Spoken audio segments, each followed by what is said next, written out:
ಸ್ನೇಹಿತರೆ ಹಾಗೂ 10ನೇ ತರಗತಿ ಮುದ್ದು ವಿದ್ಯಾರ್ಥಿಗಳೇ, ಮಂಜುಳಾ ಹಂಚಳ ಯೂಟ್ಯೂಬ್ ಚಾನೆಲ್ಗೆ ಸ್ವಾಗತ ಮಕ್ಕಳೇ. ಈಗಾಗಲೇ ಹಿಂದಿನ ವಿಡಿಯೋದಲ್ಲಿ ಅಧ್ಯಾಯ 6ರ ನಿಯಂತ್ರಣ ಮತ್ತು ಸಹಭಾಗಿತ್ವ ಪಾಠದ ಒಳಗಿನ ಪ್ರಶ್ನೆಗಳಿಗೆ ಅಂದರೆ ಮಧ್ಯಂತರದ ಪ್ರಶ್ನೆಗಳಿಗೆ ಉತ್ತರಗಳನ್ನು ನೋಡಿದ್ದೇವೆ. ಇವತ್ತಿನ ವಿಡಿಯೋ ಕ್ಲಾಸಲ್ಲಿ ಅಭ್ಯಾಸಕ್ಕೆ ಸಂಬಂಧಪಟ್ಟಂತೆ ಕೇಳಿದ ಪ್ರಶ್ನೆಗಳಿಗೆ ಉತ್ತರಗಳನ್ನು ನೋಡೋಣ. ಈ ಒಂದು ನಿಮ್ಮ ವಿಡಿಯೋ ನಿಮಗೆ ಇಷ್ಟವಾದಲ್ಲಿ ಸಬ್ಸ್ಕ್ರೈಬ್ ಮಾಡಿ, ಶೇರ್ ಮಾಡಿ, ಲೈಕನ್ನು ಕೊಡಿ. ಅದೇ ರೀತಿಯಾಗಿ ಪೂರ್ತಿ ವಿಡಿಯೋವನ್ನು ವೀಕ್ಷಣೆ ಮಾಡಿ ಮಕ್ಕಳೇ. ಪರೀಕ್ಷೆಗಳಲ್ಲಿ ಹೆಚ್ಚಿನ ಅಂಕಗಳನ್ನು ಗಳಿಸಿ. ಅಭ್ಯಾಸಕ್ಕೆ ಸಂಬಂಧಪಟ್ಟಂಥ ಪ್ರಶ್ನೆಗಳು. ಮೊದಲನೆಯ ಪ್ರಶ್ನೆ, ಈ ಕೆಳಗಿನವುಗಳಲ್ಲಿ ಯಾವುದು ಸಸ್ಯ hormone? Option A insulin, option B thyroxine, option C oestrogen, option D cytokinin. ಸರಿಯಾದ ಉತ್ತರ ಆಪ್ಷನ್ ನಂಬರ್ ಡಿ ಸೈಟೋಕೈನಿನ್. ಇನ್ನು ಎರಡನೇ ಪ್ರಶ್ನೆ, ಎರಡು ನರಕೋಶಗಳ ನಡುವಿನ ಅಂತರವನ್ನು ಹೀಗೆಂದು ಕರೆಯುತ್ತಾರೆ? Option number A dendrite, B ಸಂಸರ್ಗ, ಸಿ ಆಕ್ಸಾನ್, ಡಿ ಇಂಪಲ್ಸ್. ಎರಡು ನರಕೋಶಗಳ ನಡುವಿನ ಅಂತರವನ್ನು ಸಂಸರ್ಗ ಎಂದು ಕರೆಯುತ್ತಾರೆ. ಮೂರನೇ ಪ್ರಶ್ನೆ, ಮಿದುಳಿನ ಪ್ರಮುಖ ಕಾರ್ಯವೆಂದರೆ? ಎ ಆಲೋಚನೆ, ಬಿ ಹೃದಯದ ಬಡಿತವನ್ನು ನಿಯಂತ್ರಿಸುವಿಕೆ, ಸಿ ದೇಹದ ಸಮತೋಲನ, ಡಿ ಮೇಲಿನವೆಲ್ಲವೂ. ಮಿದುಳಿನ ಪ್ರಮುಖ ಕಾರ್ಯಗಳು ಆಲೋಚನೆ, ಹೃದಯದ ಬಡಿತವನ್ನು ನಿಯಂತ್ರಿಸುವಿಕೆ, ದೇಹದ ಸಮತೋಲನ.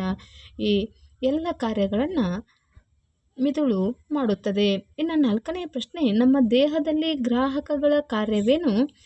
ಗ್ರಾಹಕಗಳು ಸರಿಯಾಗಿ ಕಾರ್ಯನಿರ್ವಹಿಸದ ಸಂದರ್ಭಗಳನ್ನು ಯೋಚಿಸಿ ಯಾವ ಸಮಸ್ಯೆಗಳು ಉಂಟಾಗುವ ಸಾಧ್ಯತೆಗಳಿವೆ? ಉತ್ತರ, ನಮ್ಮ ದೇಹದಲ್ಲಿ ಗ್ರಾಹಕಗಳ ಕಾರ್ಯವೆಂದರೆ ಮಾಹಿತಿಗಳನ್ನು ವಾತಾವರಣದಲ್ಲಿ ಸಂಗ್ರಹಿಸುವುದು. ಗ್ರಾಹಕಗಳು ಬಿಸಿ ಮತ್ತು ನೋವನ್ನು ಗ್ರಹಿಸುತ್ತವೆ, ನ್ಯೂರಾನ್ಗಳ ಮೂಲಕ ರವಾನಿಸುವುದು.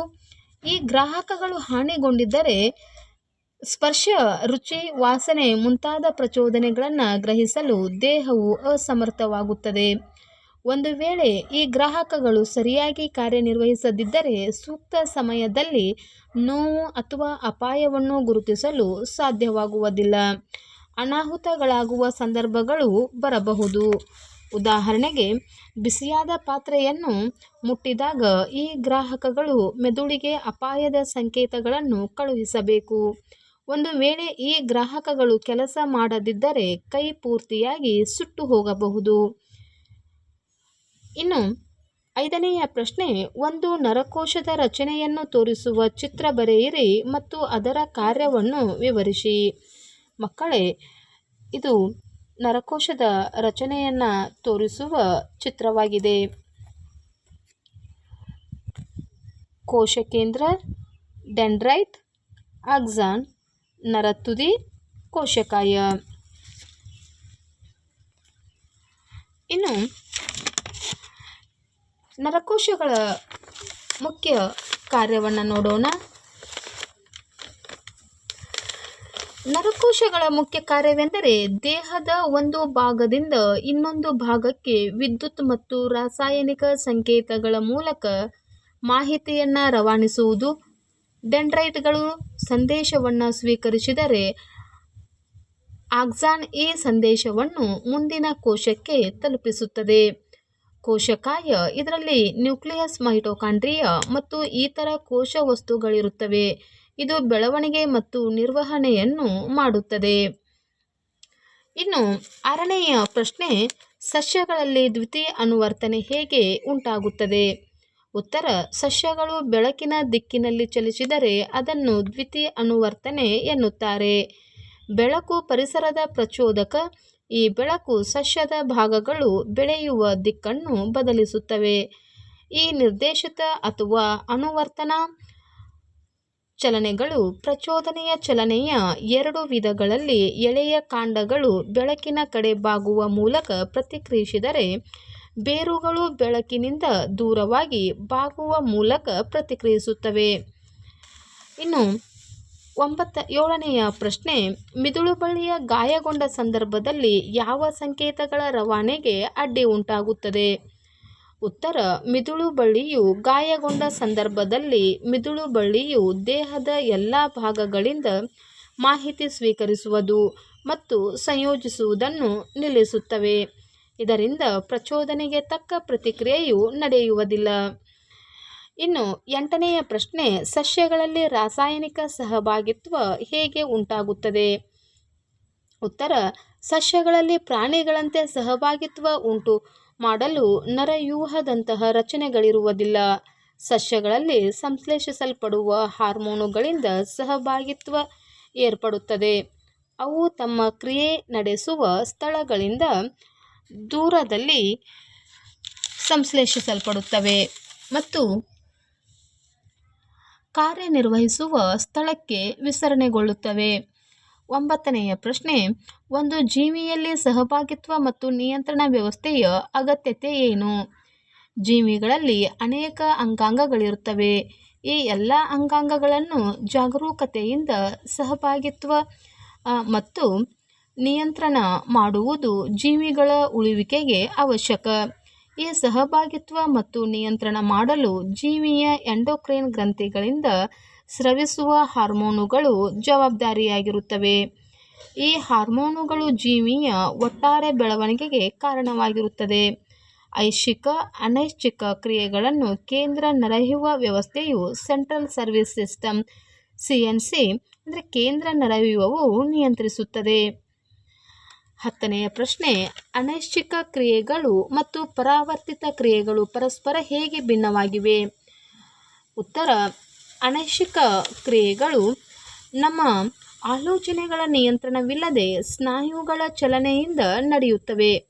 ಅನೇಕ ಅನೈಚ್ಛಿಕ ಕ್ರಿಯೆಗಳು ಮಧ್ಯದ ಮಿದುಳು ಮತ್ತು ಹಿಮ್ಮೆದುಳಿನಿಂದ ನಿಯಂತ್ರಿಸಲ್ಪಡುತ್ತವೆ. ರಕ್ತದ ಒತ್ತಡ, ಬಾಯಲ್ಲಿ ನೀರಿರುವಿಕೆ, ವಾಂತಿಯಾಗುವಿಕೆ ಇವೆಲ್ಲ ಅನೈಚ್ಛಿಕ ಕ್ರಿಯೆಗಳನ್ನು ಹಿಮ್ಮೆದುಳಿನ ಮೆಡುಲ್ಲಾ ನಿಯಂತ್ರಿಸುತ್ತದೆ. ಆದರೆ ಪರಾವರ್ತಿತ ಕ್ರಿಯೆಗಳು ತತ್ಕ್ಷಣ ಮತ್ತು ಸ್ವಯಂ ಪ್ರೇರಿತ ಕ್ರಿಯೆಗಳು ಪ್ರಚೋದನೆಗೆ ತಕ್ಷಣವೇ ಪ್ರತಿಕ್ರಿಯಿಸುವುದು. ಉದಾಹರಣೆಗೆ, ಅತ್ಯಂತ ಪ್ರಕಾಶಮಾನವಾದ ಬೆಳಕು ಕಣ್ಣ ಮೇಲೆ ಬಿದ್ದಾಗ ತತ್ಕ್ಷಣವೇ ಕಣ್ಣಿನ ರೆಪ್ಪೆಗಳು ಮುಚ್ಚಿಕೊಳ್ಳುತ್ತವೆ. 11ನೆಯ ಪ್ರಶ್ನೆ,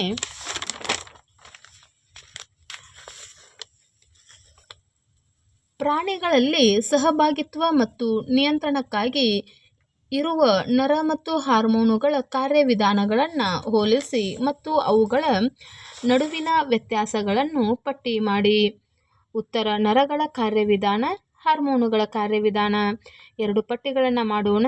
ನರಗಳ ಕಾರ್ಯವಿಧಾನದಲ್ಲಿ ನರಮಂಡಲವು ವಿದ್ಯುತ್ ಪ್ರಚೋದನೆಗಳನ್ನು ಬಳಸುತ್ತದೆ. ಇನ್ನು ಹಾರ್ಮೋನುಗಳ ಕಾರ್ಯವಿಧಾನದಲ್ಲಿ ಹಾರ್ಮೋನ್ ವ್ಯವಸ್ಥೆಯು ರಾಸಾಯನಿಕಗಳ ಮೇಲೆ ಅವಲಂಬಿತವಾಗಿರುತ್ತದೆ. ನರಗಳ ಕಾರ್ಯವಿಧಾನದಲ್ಲಿ ನರಮಂಡಲದ ಫಲಿತಾಂಶವು ತಕ್ಷಣವೇ ಕಾಣಿಸಿಕೊಳ್ಳುತ್ತದೆ. ಹಾರ್ಮೋನುಗಳ ಕಾರ್ಯವಿಧಾನದಲ್ಲಿ ಹಾರ್ಮೋನುಗಳ ಪ್ರಭಾವವು ನಿಧಾನವಾಗಿ ಪ್ರಾರಂಭವಾಗಿ ದೀರ್ಘಕಾಲದವರೆಗೆ ಇರಬಹುದು.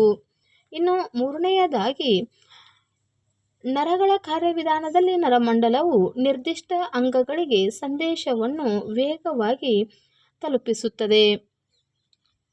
ಇನ್ನು ಹಾರ್ಮೋನುಗಳ ಕಾರ್ಯವಿಧಾನದಲ್ಲಿ ಹಾರ್ಮೋನ್ ವ್ಯವಸ್ಥೆಯು ರಕ್ತದ ಮೂಲಕ ಇಡೀ ದೇಹಕ್ಕೆ ಪ್ರಸಾರವಾಗುತ್ತದೆ.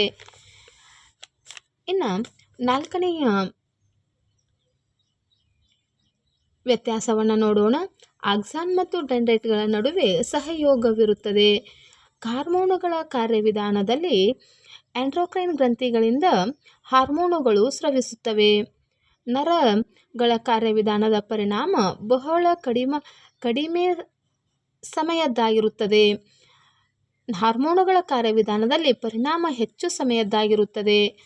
ಇನ್ನು ನರಗಳ ಕಾರ್ಯವಿಧಾನದಲ್ಲಿ ಐಚ್ಛಿಕ ಮತ್ತು ಅನೈಚ್ಛಿಕ ಕ್ರಿಯೆಗಳನ್ನು ಒಳಗೊಂಡಿದೆ.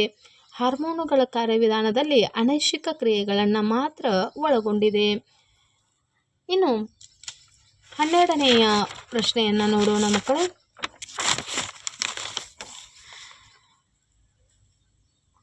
ಮುಟ್ಟಿದರೆ ಮುನಿ ಸಸ್ಯದಲ್ಲಿ ಉಂಟಾಗುವ ಚಲನೆ ಮತ್ತು ನಮ್ಮ ಕಾಲುಗಳಲ್ಲಿನ ಚಲನೆಯ ನಡುವಿನ ವ್ಯತ್ಯಾಸವೇನು? ಉತ್ತರ, ಮುಟ್ಟಿದರೆ ಮುನಿ ಸಸ್ಯದ ಚಲನೆ ಹಾಗೂ ನಮ್ಮ ಕಾಲುಗಳಲ್ಲಿನ ಚಲನೆ. 2 ಪಟ್ಟಿಗಳನ್ನು ಮಾಡೋಣ. ಮೊದಲನೇದಾಗಿ ಮುಟ್ಟಿದರೆ ಮುನಿ ಸಸ್ಯದ ಚಲನೆ ಇಲ್ಲಿ ನೋಡೋದಾದರೆ, ಮುಟ್ಟಿದರೆ ಮುನಿ ಸಸ್ಯದಲ್ಲಿ ಉಂಟಾಗುವ ಚಲನೆ ಬಾಹ್ಯ ಪ್ರಚೋದನೆಯಾದ ಸ್ಪರ್ಶ ಕ್ರಿಯೆಯಿಂದ ನಡೆಯುವ ಕ್ರಿಯೆಯಾಗಿದೆ. ನಮ್ಮ ಕಾಲುಗಳಲ್ಲಿನ ಚಲನೆಯು ನಮ್ಮ ಇಚ್ಛೆಗೆ ಒಳಪಟ್ಟು ನಡೆಯುವ ಐಚ್ಛಿಕ ಕ್ರಿಯೆಯಾಗಿದೆ. ಇನ್ನು ಮುಟ್ಟಿದರೆ ಮುನಿ ಸಸ್ಯದಲ್ಲಿನ ಚಲನೆ ನೀರು ಬದಲಾಗುವ ಒತ್ತಡದಿಂದ ಉಂಟಾಗುತ್ತದೆ. ಆದರೆ ಮನುಷ್ಯನ ಕಾಲಿನ ಚಲನೆಯು ಸ್ನಾಯುಗಳು ಸಂಕುಚಿಸುವುದರಿಂದ ಆಗುತ್ತದೆ. ಇನ್ನು ಮುಟ್ಟಿದರ ಮುನಿ ಸಸ್ಯವು ಒಂದೇ ಕಡೆ ನಿಂತು ಎಲೆಗಳನ್ನು ಮುಟ್ಟಿಕೊಳ್ಳುತ್ತದೆ. ಆದರೆ ಮನುಷ್ಯನು ಕಾಲಿನ ಸಹಾಯದಿಂದ ಒಂದು ಕಡೆಯಿಂದ ಇನ್ನೊಂದು ಕಡೆಗೆ ಓಡಾಡಬಹುದು. ಇನ್ನು ನಾಲ್ಕನೆಯದಾಗಿ, ಮುಟ್ಟಿದರೆ ಮುನಿ ಸಸ್ಯದ ಪ್ರತಿಕ್ರಿಯೆ ಒಂದು ನಿರ್ದಿಷ್ಟ ದಿಕ್ಕಿನಲ್ಲಿ ಇರುವುದಿಲ್ಲ. ಮನುಷ್ಯರು ಉದ್ದೇಶಪೂರ್ವಕವಾಗಿ ಚಲಿಸುತ್ತಾರೆ. ಇನ್ನು ಐದನೆಯದಾಗಿ, ಮುಟ್ಟಿದರೆ ಮುನಿ ಸಸ್ಯದಲ್ಲಿ ಉಂಟಾಗುವ ಚಲನೆಗೆ ನರವ್ಯೂಹದ ಅಗತ್ಯವಿಲ್ಲ. ನಮ್ಮ ಕಾಲುಗಳಲ್ಲಿಯ ಚಲನೆಗೆ ನರವ್ಯೂಹದ ಅಗತ್ಯವಿದೆ.